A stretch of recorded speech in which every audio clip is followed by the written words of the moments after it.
unos hermanos que están sentados adelante, por favor puedan revisar debajo de sus asientos.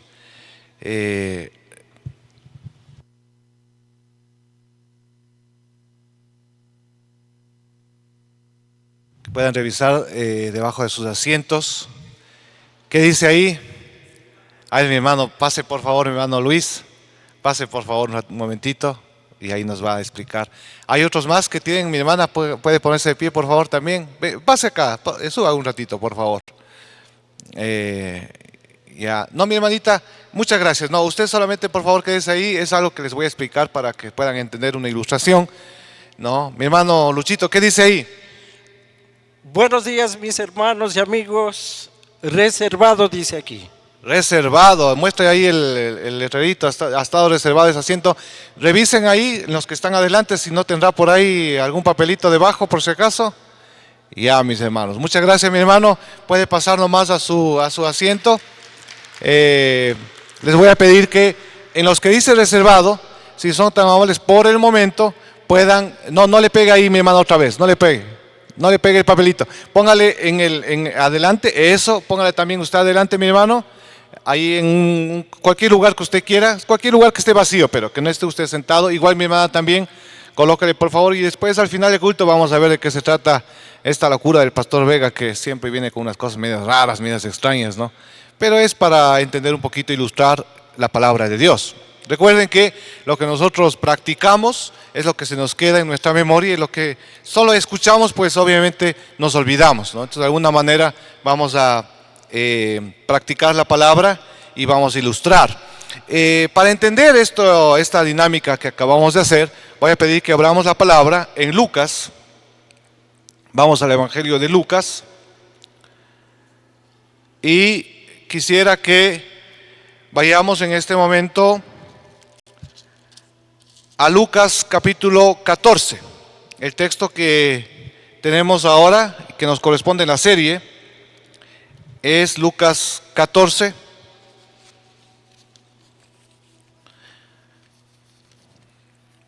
Ya hemos visto algunos textos anteriores, ¿verdad? Ahora vamos a Lucas capítulo 14. Pero es importante entender el contexto en el que se da este texto de Lucas 14 y por eso sin perder de vista, es Lucas 14, vamos a retroceder un poco unas páginas para ver en dónde se encuentra en el ministerio del Señor Jesucristo este texto de Lucas 14, pero para eso vamos a ir a Lucas capítulo 9, retrocedamos un poquito las páginas sin perder de vista el texto de Lucas 14, Lucas 9, 51, vamos a leer en Lucas 9, 51, ¿ya tenemos todos? Lucas 9, 51, a ver, levanten la mano los que han traído la palabra del Señor. ¿Cuántos han traído? Levanten nomás el celular, no importa, no se preocupe si ahí está la palabra, levante el celular, lo importante es que traigamos la palabra del Señor ahora en esta época tecnológica, pues mis hermanos, entendemos que en el celular pues hay muchas versiones y todo, pero lo importante es que leamos la palabra. Lucas 9:51, ¿qué dice la palabra? Dice, se acercaba el tiempo, miren, en que Jesús había de ser recibido arriba. Así que resolvió con firmeza dirigirse a Jerusalén.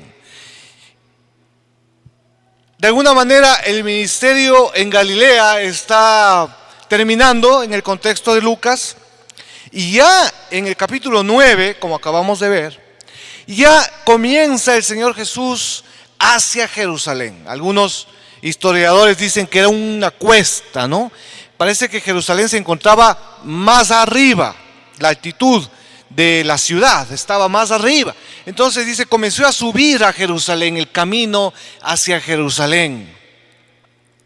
El camino hacia Jerusalén del Señor Jesús es un camino que es simbólico, el camino es en cuesta porque va hacia el sacrificio, hacia la cruz. Nosotros en el conjunto donde vivimos, el conjunto está ubicado ahí en la Panamericana Norte y nosotros vivimos, digamos, de la mitad del conjunto más abajito. Y para salir a la Panamericana hay que subir dentro del conjunto una cuesta.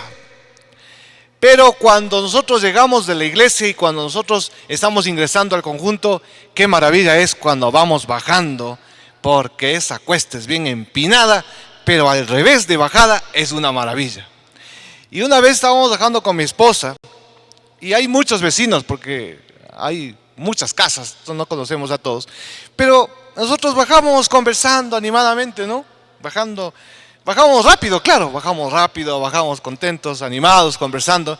Y una señora estaba que subía la cuesta, pero estaba que sudaba la señora. Y daba un paso despacito y daba otro paso. Y es que la cuesta se va empinando cada vez más.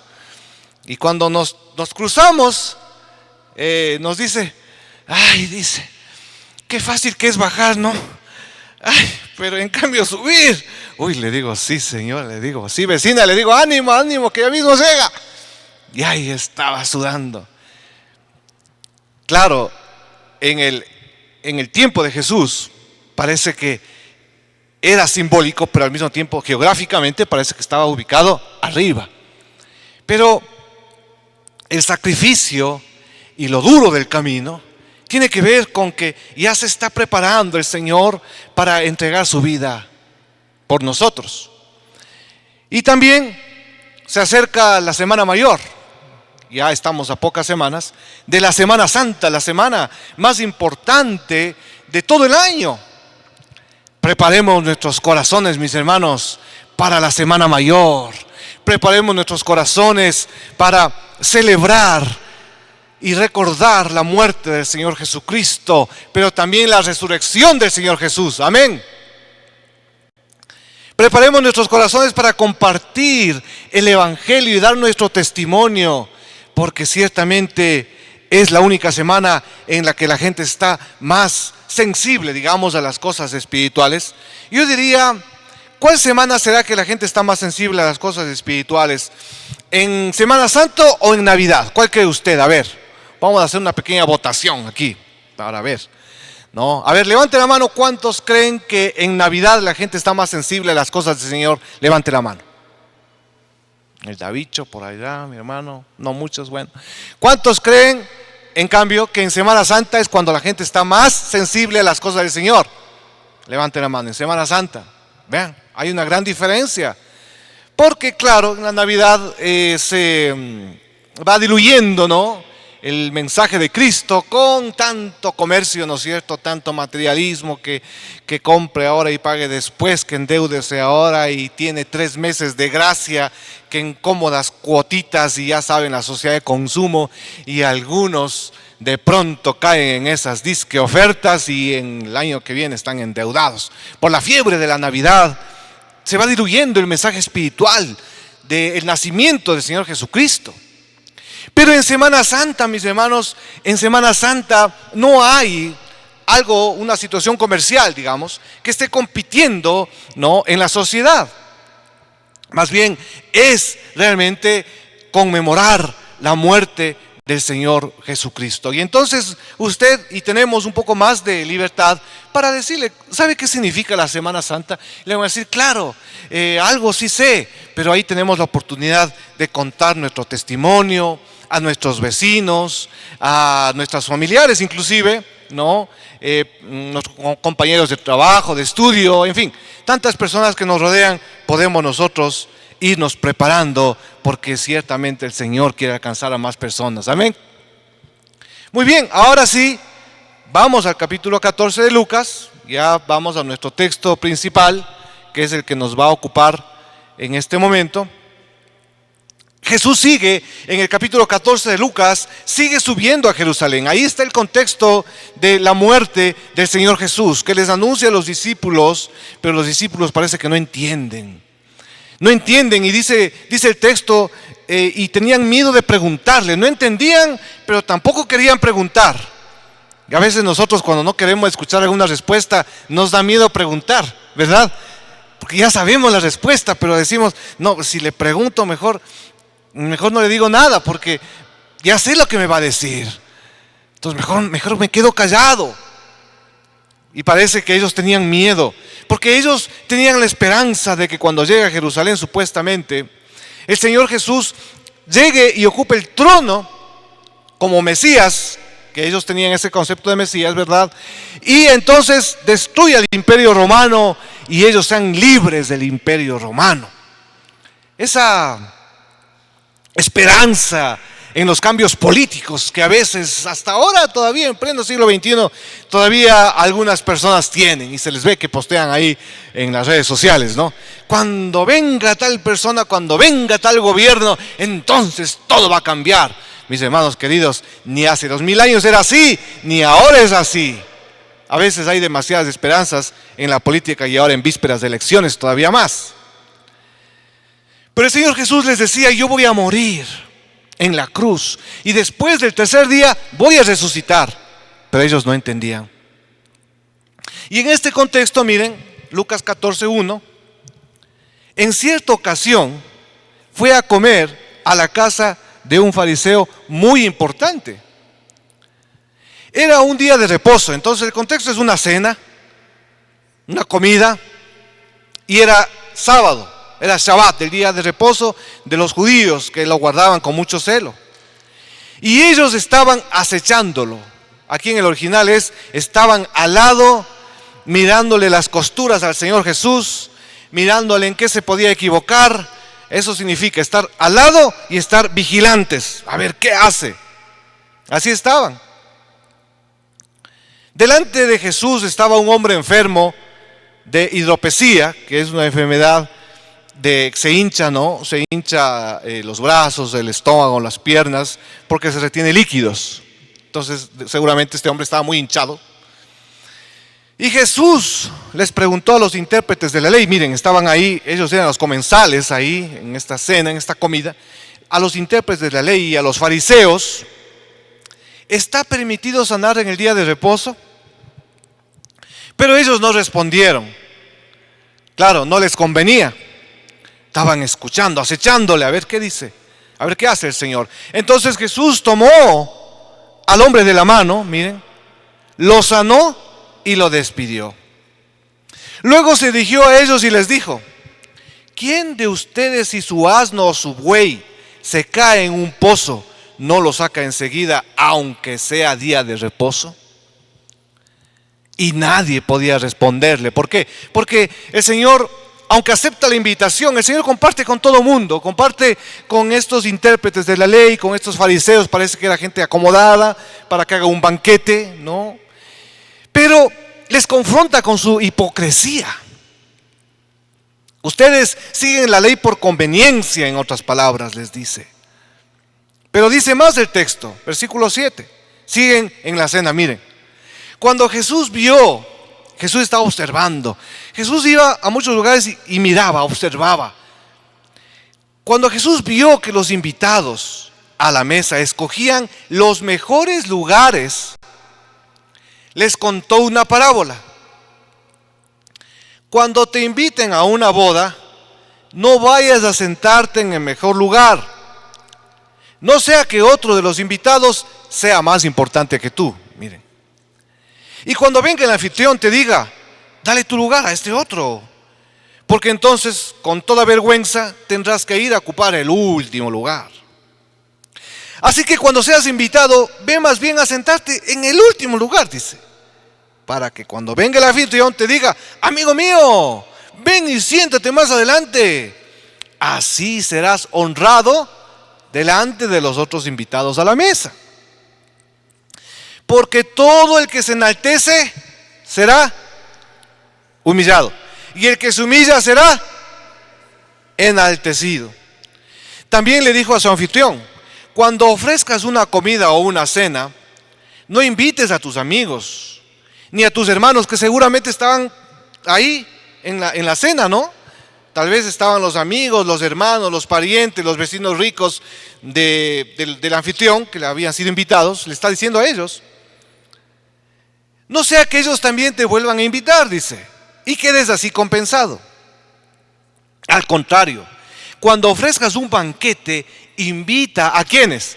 A los pobres y a los mancos y a los cojos y a los ciegos. Miren, este grupo de personas marginadas por la situación económica y por la situación física también. Y así serás dichoso, porque aunque ellos no te puedan devolver la invitación, tu recompensa la recibirás en la resurrección de los justos. Amén. Aplaude al Señor Jesús. Entonces, ¿qué aprendemos nosotros del reino de Dios, de las características del reino de Dios y de las características del banquete más grande del mundo, que es el banquete del reino de Dios?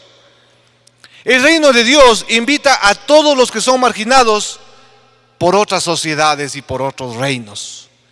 En las sociedades entonces eran marginados, no podían estudiar la Torá, porque recuerden ustedes que cuando los discípulos están caminando, ven a un ciego, una persona ciega, y le preguntan a Jesús, miren, inmediatamente, a pesar de que ellos ya están algún tiempo con el Señor Jesús, pero miren lo que ellos piensan. Señor Jesús, ¿quién pecó? ¿Este o sus padres para que este hombre esté ciego? O sea, de ley tenía que haber pecado alguien, o él o sus padres. No, ellos no podían entender que la enfermedad era por otras causas. Tenía que ser alguien que pecó, era causa del pecado la enfermedad. Por lo tanto, los cojos, ¿no?, los ciegos, los mancos en la Palestina de hace 2000 años eran marginados, porque se pensaba que por algo están ellos sufriendo el pensamiento judío de esa época. Entonces, vemos en Lucas 14, veamos en el 11 primero. Porque todo el que se enaltece será humillado, y el que se humilla será enaltecido. Y aquí voy a leer otra traducción de un erudito que conoce muy bien el griego, y ha hecho una traducción libre que no está en ninguna versión de la Biblia, pero me parece interesante. Miren lo que dice: y es que todos acaban por despreciar al que se da de importante, dice, pero a todos les cae bien el que actúa con sencillez. ¿Sí o no?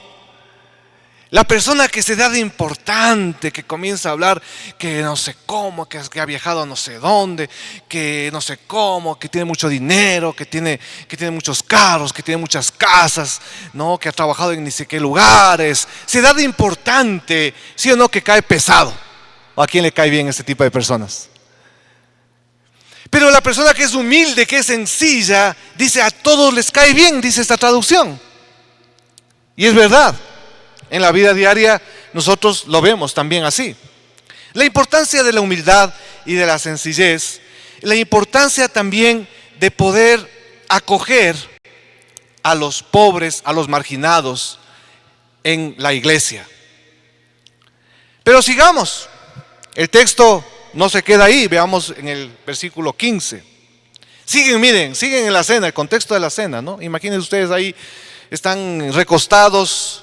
No es como las mesas de ahora, ¿no? Estaban recostados, estaba un poquito elevada la mesa en el centro, y tenían unos cojines, unas alfombras y unos cojines, y ahí se recostaban, ¿no? Se apoyaban en el codo y estaban comiendo, así recostaditos comían en esa época. Es una cena oriental. Miren, Lucas 14:15. Uno de los que estaban sentados con él, en el original dice reclinados con él, dice literalmente reclinados, a la mesa, oyó esto y le dijo, y aquí viene el bienaventurado que ya hemos visto, dichoso es bienaventurado, dichoso el que participe del banquete en el reino de Dios. Y claro, él tal vez quiso congraciarse con el Señor Jesús, no hizo un comentario positivo y dijo, bueno, voy a recibir tal vez una felicitación del Señor Jesús. Pero el Señor Jesús siempre nos rompe los esquemas, mis hermanos queridos.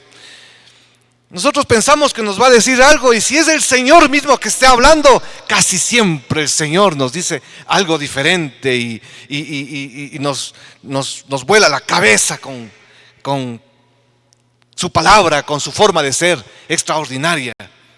Y entonces el Señor le dijo, un hombre ofreció un gran banquete e invitó a muchos. Comienza una parábola muy hermosa. Y aquí cuando dice gran banquete, en el original dice un mega banquete, o sea, literalmente dice mega.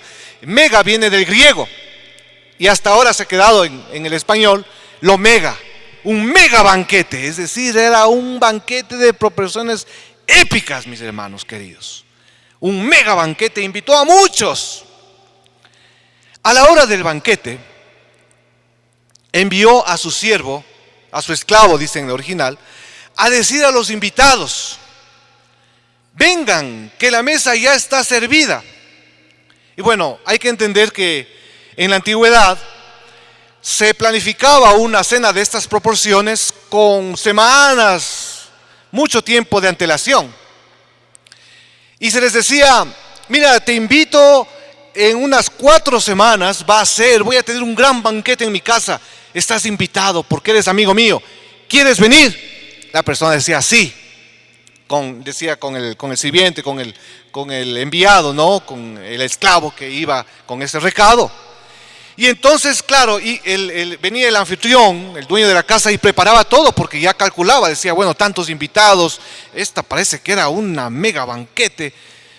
Entonces, había mucha antelación para la invitación, pero no se decía la hora. Se sabía el día, pero no se sabía la hora. Y para la hora es lo que envía para decirles: ya, este día tú ya reservaste para esto y ahora esta es la hora. ¿Por qué? Porque los banquetes no eran de una hora. Los banquetes podían durar días, comenzaban en un día y podían extenderse hasta el día siguiente, es decir, eran grandes cenas. Entonces, les manda al esclavo para que le diga la hora del banquete, que eso no sabían los invitados, pero sí sabían el día y debían haber reservado con mucha anticipación ese día, ¿verdad? Versículo 17, a la hora del banquete envió a su siervo a decir a los invitados: vengan, que la mesa ya está servida. Pero todos ellos comenzaron a disculparse, y aquí viene la primera disculpa. El primero dijo: acabo de comprar un terreno y tengo que ir a verlo. Por favor, discúlpame. La primera excusa es la excusa de las cosas materiales, mis hermanos queridos. Y verán que digo, yo también me incluyo. ¿Cuántas veces yo y nosotros ponemos de excusa las cosas materiales para seguirle al Señor, para obedecerle al Señor, para sacar tiempo para el Señor? ¿Cuántas veces?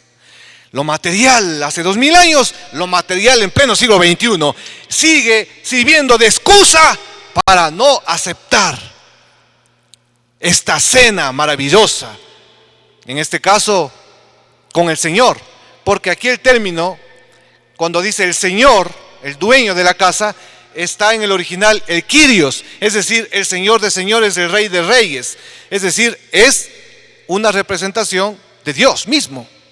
Pero la primera es la excusa de lo material. ¿Cuántos de nosotros ponemos de excusa lo material? Pero no es el único que se disculpa. Sigamos. Versículo 19.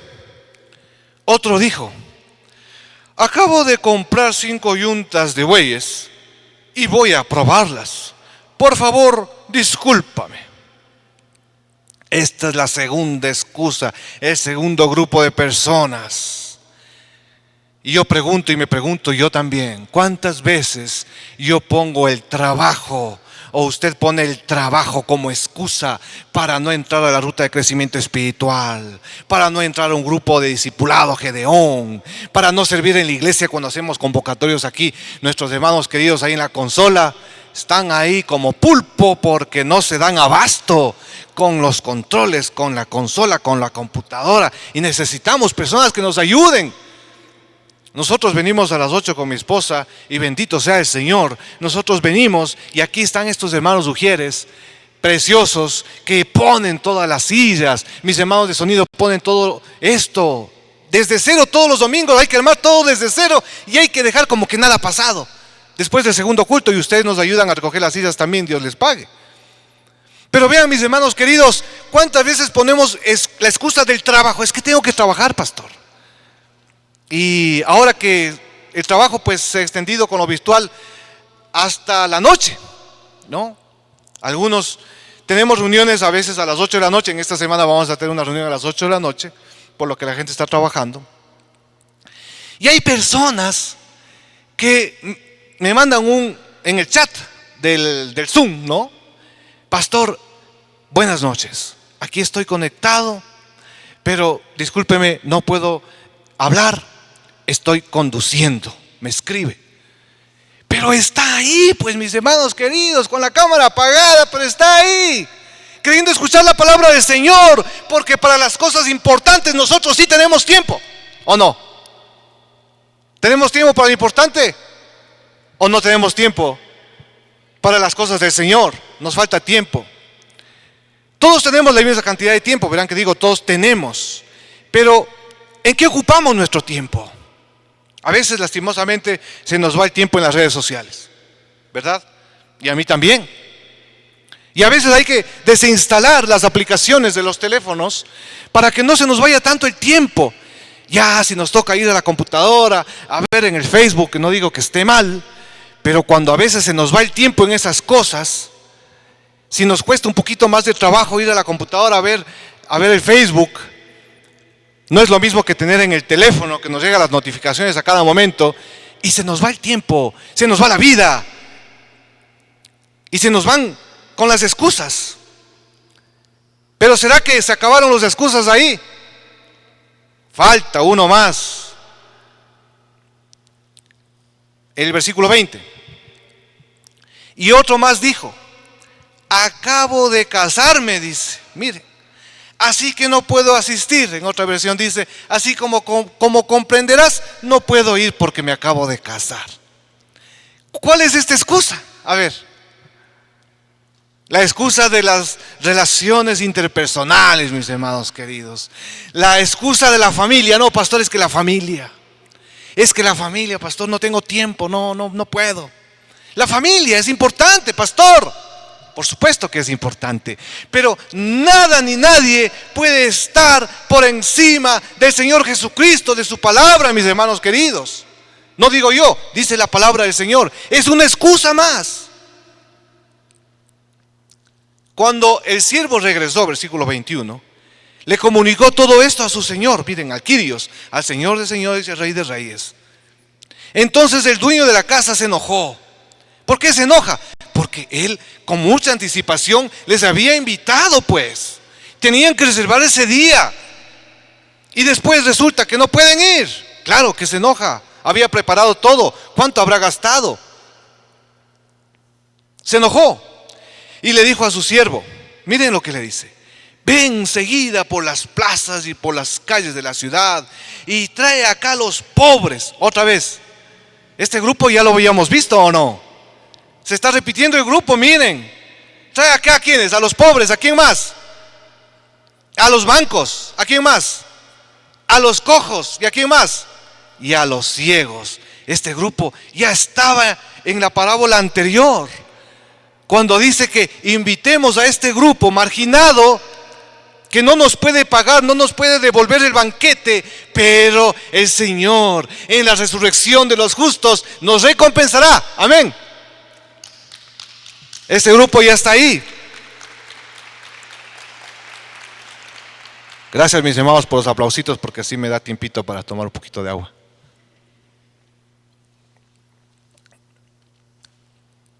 Esto dice la palabra del Señor. No digo yo. Por si acaso no es que estoy enojado, mis hermanos, por si acaso. ¿Qué más dice la palabra? Miren, versículo 22.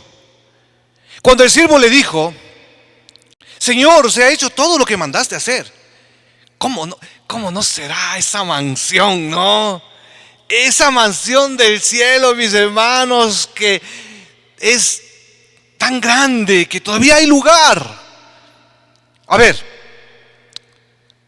¿qué hay más? ¿Ricos o pobres en el mundo? ¿Ricos o pobres? Pobres. Parece que el 20% de la riqueza del mundo está en manos de pocos. Mejor dicho, el 80% de la riqueza del mundo está en manos del 20% de la población. Y el 80% de la población mundial es pobre. Hay unos pocos que acumulan, yo no sé para cuántas vidas, miles de millones de dólares, acumulan. Y ellos son los famosos que salen, ¿no?, en las redes sociales. Y muchos dicen, ay, yo quisiera tener tanta plata como esta persona. ¿Qué haría yo con tantos millones de dólares? Acumular. Pero aquí hay la generosidad de Dios.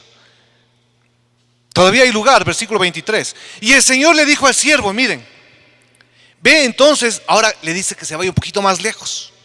Ahora ándate por los caminos y ándate por los atajos, es decir, no solo por los caminos y las calles, sino por los atajos, ¿no? Esos caminos que son así, tal vez no tan transitados, pero métete en todo lado y hazlos entrar por la fuerza. Quiero que se llene mi casa. Ese es el corazón de Dios. El corazón de Dios es un corazón generoso, el cual quiere que todos se arrepientan, que todos procedan al arrepentimiento, que nadie se pierda. Amén. Es el corazón de Dios. No quiere que nadie se condene. Por eso murió el Señor Jesucristo. Por eso se encarnó. Todos, sin distinción de clase social, sin distinción de nada.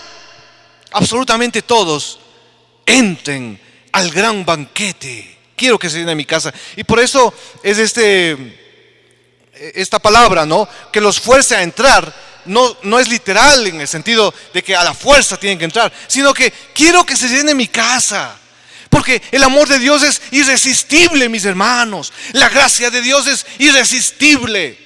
Cuando el Señor le llama a usted, cuando el Señor le toca el corazón y le dice, ven, yo te he salvado, yo quiero que me sirvas. ¿Quién le puede decir que no al Señor? ¿Quién le puede decir que no al Señor? Como esa canción que dice, Señor, me has mirado a los ojos, sonriendo has dicho mi nombre. En la arena he dejado mi barca, junto a ti buscaré otro mar. Amén. ¿Quién le puede decir que no al Señor? Bueno, habrá personas, aquí están 3 que se están excusando, pero qué tragedia. Decirle al Señor, estoy ocupado. Decirle al Señor, no, es que tengo que ir a administrar tanta riqueza porque tengo mucha plata. Decirle al Señor, no, es que mi familia. Qué tragedia de la humanidad. Poner excusas al Señor Jesucristo. Lastimosamente por eso estamos como estamos. Pero el texto no se acaba aquí. El texto continúa en el versículo 25, está en el mismo contexto literario de Lucas. No estamos sacando versículos fuera de contexto. Versículo 25, miren. Como grandes multitudes lo seguían, por si acaso no estamos en contra de grandes multitudes, porque aquí en este sector estamos hablando de 400,000 personas, según dicen. Todo este sector de Carapungo, San José de Morán, de todo ese sector, densamente poblado. Dicen que en el Pacífico es el barrio dentro de una ciudad más poblado del Pacífico. Y todavía sigue creciendo porque se siguen haciendo urbanizaciones. Quito no tiene a dónde más crecer, o al norte o al sur, y aquí se está poblando. Pero estas multitudes que le seguían a Jesús, Jesús se volvió a ellos y les dijo, si alguno viene a mí y no renuncia, miren, nadie puede estar por encima del Señor Jesucristo, ni siquiera la propia familia. No decimos que la familia no sea importante, es importante la familia. Y por supuesto, ¿de qué le sirve al hombre ganar el mundo entero si pierde su familia? De nada le sirve. Pero cuando la familia compite, las relaciones interpersonales, amigos, familia, compiten con el Señor Jesucristo, el Señor es muy radical y es muy claro. Si alguno viene a mí y no renuncia a su padre y a su madre, ni a su mujer, ni a sus hijos, ni a sus hermanas y hermanos, y ni siquiera a su propia vida, no puede ser mi discípulo. Y el que no toma su cruz y me sigue, no puede ser mi discípulo. Dice claramente la palabra del Señor, mis hermanos, no digo yo, dice la palabra del Señor. En los anuncios va a salir ustedes van a ver que el próximo sábado tenemos la salida de misericordia que hacemos cada 15 días aquí en la iglesia. ¿Y cuántos están en el grupo de misericordia? Cada vez se ha ido mermando ese grupo y ahora están cada vez menos. Y no es cada semana, es cada 15 días. Salir acá, emergencias del Hospital de Calderón, que es el único hospital docente del Ecuador, por lo tanto vienen personas de todas las provincias. Vean, mis hermanos, el Señor nos ha puesto aquí de manera estratégica. No tenemos que mandar misioneros a otras provincias, vienen las provincias acá, mis hermanos, y nosotros les compartimos ahí algo de comer y les predicamos la palabra del Señor, y ellos van a sus provincias y la palabra del Señor van transmitiendo a sus provincias cuando regresan a sus casas. Es algo impresionante lo que el Señor quiere hacer en medio de nosotros, pero tenemos que obedecerle al Señor, tenemos que tener misericordia. Este grupo de los mancos, de los cojos, de los pobres, de los marginados, es responsabilidad de la iglesia, mis hermanos queridos, y ojalá que lo podamos hacer más. Realmente yo creo que es poco lo que hacemos. Deberíamos extender los grupos de misericordia para que más personas conozcan al Señor Jesús, pero también sepan de la misericordia del Señor. Amén. Ahora, lastimosamente, hay grupos y hay iglesias que están enfocados en un grupo élite y dicen: nosotros estamos enfocados en los empresarios, en los ejecutivos, en los políticos, porque ellos tienen más influencia en la sociedad, y como nosotros queremos transformar la sociedad, pues nosotros estamos enfocados en esos grupos, y por eso es que todos nuestros cultos están diseñados para esos grupos. Mis hermanos queridos, una iglesia que está solamente enfocada en las personas de dinero es un contrasentido con la palabra de Dios. Es un contrasentido con el Evangelio. ¿Por qué? Porque el Señor Jesús vino por todos. Claro, no estamos diciendo que el Señor no vino por los ricos. Por supuesto, aquí están sentados a la mesa fariseos, intérpretes de la ley, y parece que estaban acomodados, tenían su posición económica, ¿no? El Señor también les predica a ellos, pero nosotros no podemos perder de vista el propósito por el cual estamos aquí en la tierra. Vean un texto que ya vimos, está en el 34, Lucas 14, 34. La sal es buena, pero si se vuelve insípida, ¿con qué puede recuperar su sabor? No sirve ni para la tierra, ni para el montón de abono. Hay que tirarla. El que tenga oídos para oír, que oiga, dice la palabra del Señor, dice el Señor Jesucristo. Si nosotros como iglesia perdemos el propósito, el sentido de estar aquí en la tierra, de mostrar la misericordia de Dios, la justicia de Dios, perdemos el propósito como cristianos.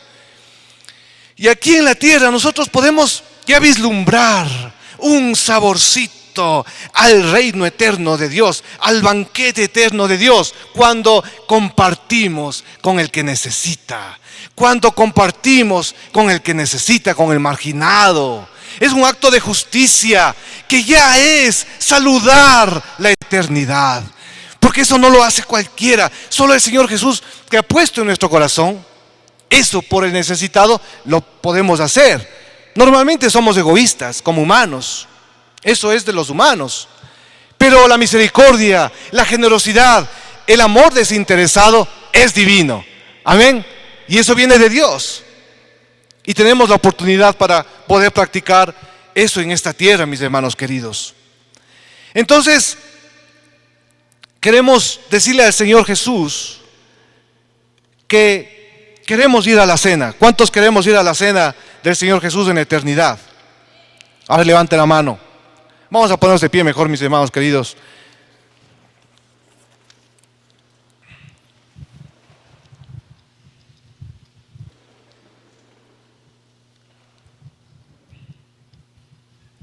Y bueno, cuando le invitan a usted a una gran boda, digamos que es una boda en un lugar muy lujoso, muy bonito, y la comida y el banquete también es muy bueno, por supuesto, usted no paga nada porque es invitado de los invitados, ¿verdad? Claro, también tiene que dar el regalo a los novios, ¿verdad? Las bodas tienen una invitación, no cualquiera puede ingresar. Aquí en este texto se repite 10 veces la palabra invitado. 10 veces la palabra invitado. ¿Por qué se repite tanto la palabra invitado, invitados, invitación?